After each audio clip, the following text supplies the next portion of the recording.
আসসালামু আলাইকুম রহমতুল্লাহি ওয়া বারাকাতুহু। অনেক বাবা মা একটি কষ্টের প্রশ্ন করেন, সন্তান যদি বাবা মায়ের কথা না শোনে, অবাধ্য হয়, কষ্ট দেয়, তাদের সম্মান না করে, তাহলে কি তার জন্য বদদোয়া করা যাবে কিনা? সেই বদদোয়া কি আল্লাহ তাআলা কবুল করেন কিনা?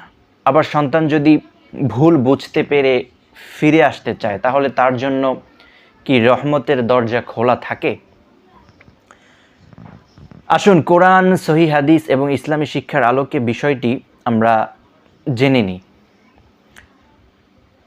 মহান আল্লাহ তাআলা ইরশাদ করেন, ওয়াকাদা রাব্বুকা আল্লা তা'বুদু ইল্লা ইয়াহু ওয়া বিল ওয়ালিদাইনি ইহসানা। তোমার রব আদেশ করেছেন তোমরা একমাত্র তারই ইবাদত করবে এবং পিতা মাতার সঙ্গে উত্তম আচরণ করবে। সূরা আল ইসরা বা সূরা বনী ইসরাইল 17 নম্বর সূরা 23 নম্বর আয়াত। লক্ষ্য করুন, আল্লাহ তাআলা নিজের ইবাদতের হুকুমের পরপরই বাবা মায়ের সঙ্গে উত্তম আচরণের আদেশ দিয়েছেন।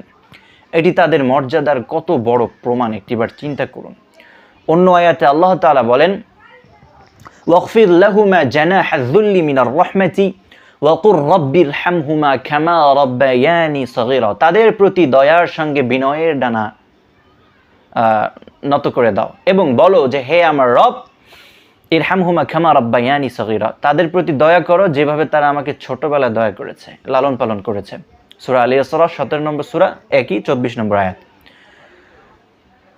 রাসূলুল্লাহ সাল্লাল্লাহু আলাইহি ওয়াসাল্লাম বলেছেন, রিদার রাব্বি ফি রিদাল ওয়ালিদ ওয়া সাখাতুর রাব্বি ফি সাখাতিল ওয়ালিদ। আল্লাহর সন্তুষ্টি পিতার সন্তুষ্টির মধ্যে এবং আল্লাহর অসন্তুষ্টি পিতার অসন্তুষ্টির মধ্যে। জামে তিরমিজি হাদিস নম্বর 1899। আবার রাসূলুল্লাহ সাল্লাল্লাহু আলাইহি ওয়াসাল্লাম বলেছেন, সালাসু দাওয়াতিন মুস্তাজাবাত লা শাক্কা ফিহিন দাওয়াতুল ওয়ালিদ আলা ওয়ালাদি, দাওয়াতুল মুসাফির ওয়া দাওয়াতুল মাজলুম। তিন ব্যক্তির দোয়া কবুল হওয়ার ব্যাপারে কোনো সন্দেহ নেই: সন্তানের বিরুদ্ধে পিতার দোয়া, মুসাফিরের দোয়া এবং মজলুমের দোয়া। সুনানে আবু দাউদ হাদিস নম্বর 1536।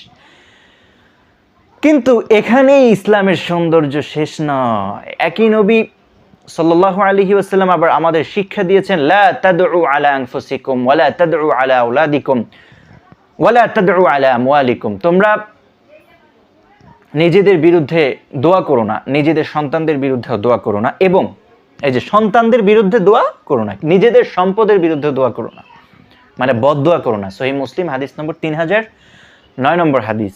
কারণ এমন সময় দোয়া মুখ থেকে বের হতে পারে যে সময় আল্লাহ তাআলা দোয়া কবুল করে ফেলবেন। তাই একজন মুমিন বাবা মায়ের কাজ হলো রাগের মাথায় অভিশাপ না দিয়ে সন্তানের হেদায়েতের জন্য কাঁদা।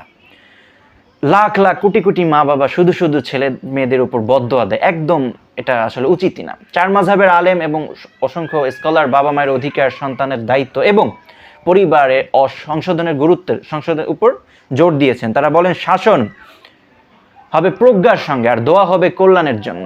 মনে রাখবেন, হযরত নূহ আলাইহিস সালামের ছেলে ঈমান আনেনি, কিন্তু নূহ আলাইহিস সালাম শেষ মুহূর্ত পর্যন্ত তাকে সত্যের দিকে ডাকতে ছাড়েননি। বারবার বলেছেন, বাবা আসো, ইসলামের পথে আসো। এটি একজন দয়ালু অভিভাবকের আদর্শ।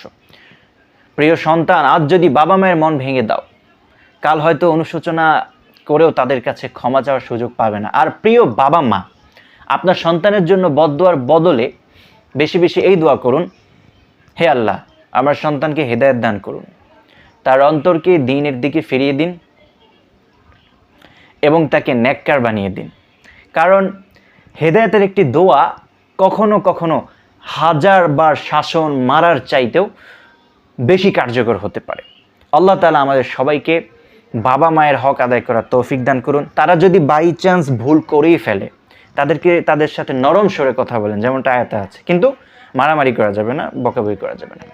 আর সারা জীবন মা বাবার খেদমত করার তৌফিক দান করেন এবং নেককার সন্তান আমাদেরকে আল্লাহ তাআলা সন্তানদেরকে নেককার বানিয়ে রাখুন এবং আমাদের ফ্যামিলিগুলোকে আল্লাহ তাআলা জান্নাতি ফ্যামিলি করে দিন।